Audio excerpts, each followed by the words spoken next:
Okay, what if we could create an entire world of perfectly realistic but totally fake patients? Patients we could use to test new drugs and develop life-saving tech without ever putting a real person at risk. Sounds like something out of a sci-fi movie, right? Well, it's happening right now thanks to AI. Today, we're going to dive deep into the revolutionary and, yeah, pretty complex world of synthetic medical data. So let's just start with the incredible promise of all this. I mean, AI is already changing medicine in some truly mind-blowing ways. We're talking about AI-powered robots, like the Royal Society mentions here, that help in surgery with a level of precision that is just beyond human.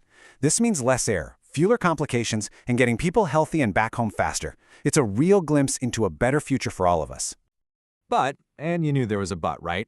Here's the catch. To make these incredible AI systems smart enough to do all this, they need to learn from unbelievable amounts of data.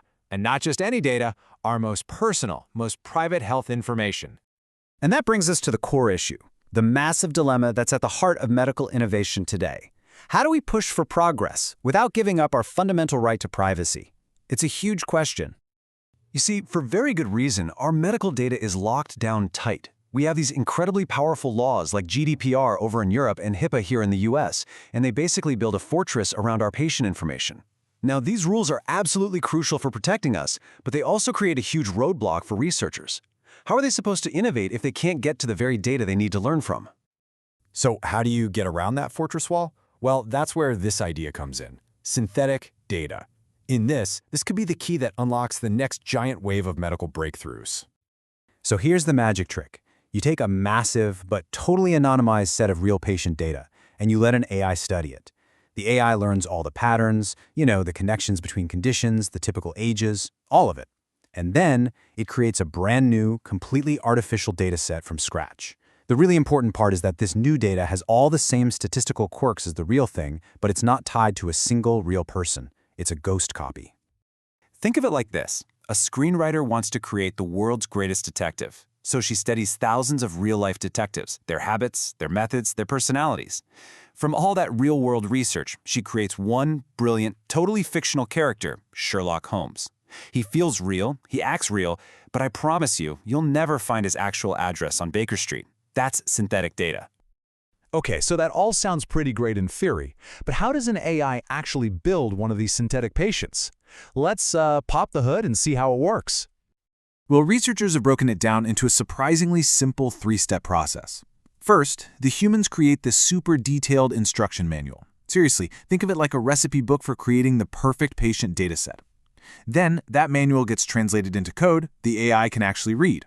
And finally, you just hit go, and the AI runs the program and generates all the synthetic data.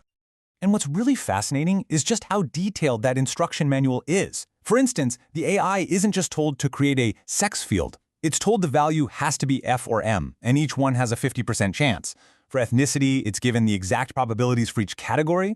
It's this painstaking level of detail that makes the data feel so incredibly realistic, even though it's completely artificial. And the end result of all that is this amazing transformation. It starts as this kind of messy, raw output from the AI. What you'd see on a programmer's screen. But then it gets cleaned up, organized, and turned into a perfect, structured data set that's ready to be used in, say, a clinical trial simulation. It's going from raw computer code to usable science. But of course, it's not quite that simple. This technology comes with its own set of pretty big challenges, and it forces us to solve a very, very tricky puzzle. So one of the biggest hurdles is this thing called LLM hallucination. This is when the AI, even with all its detailed instructions, just makes stuff up. It creates data that is medically impossible or just plain nonsensical. I mean, can you imagine a patient record that says a person is 3 years old and also postmenopausal? That's a hallucination. And when that happens, the data becomes totally useless for research. And that brings us to this fundamental balancing act. On one side of the scale, you have what's called analytic utility. The data has to be realistic enough to be actually useful for science. But on the other side, you've got disclosure risk. That's the danger that the synthetic data, even though it's fake, could somehow be reverse engineered to identify the real people it was based on. You have to nail both. Perfect utility with zero risk. It's a tough balance to strike.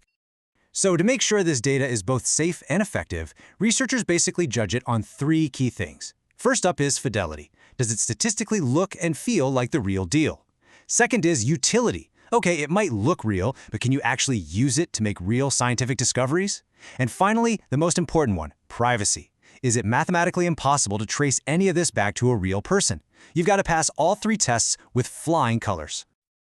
All of this takes us out of the science lab and into the halls of government.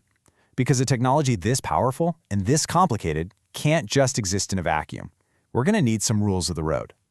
And the job for policymakers here is incredibly delicate. They have to thread this really fine needle. They need to create rules that protect all of us without totally strangling the innovation that could save our lives. This means setting up clear, tough standards for how these AI systems are tested, how they're approved, and how they're eventually used by real doctors with real patients. And, this can't just happen in one country. AI doesn't care about borders. Data flows everywhere. That's why international cooperation is going to be absolutely essential if we want to create consistent standards and make sure this tech is used safely and ethically everywhere in the world. This also leads to some really tough questions that we just don't have answers for yet. For example, let's say an AI helps a doctor make a diagnosis, and that diagnosis turns out to be wrong and someone gets hurt. Who's legally responsible? Is it the doctor who trusted the AI? Is it the company that wrote the code? Or is it the hospital that bought and installed the system? There is no easy answer to that. And so we end here with one last big, provocative thought. We started this whole conversation talking about creating fake patients, but as this technology gets better and better and better, we get closer to creating a perfect digital twin, a synthetic copy of you.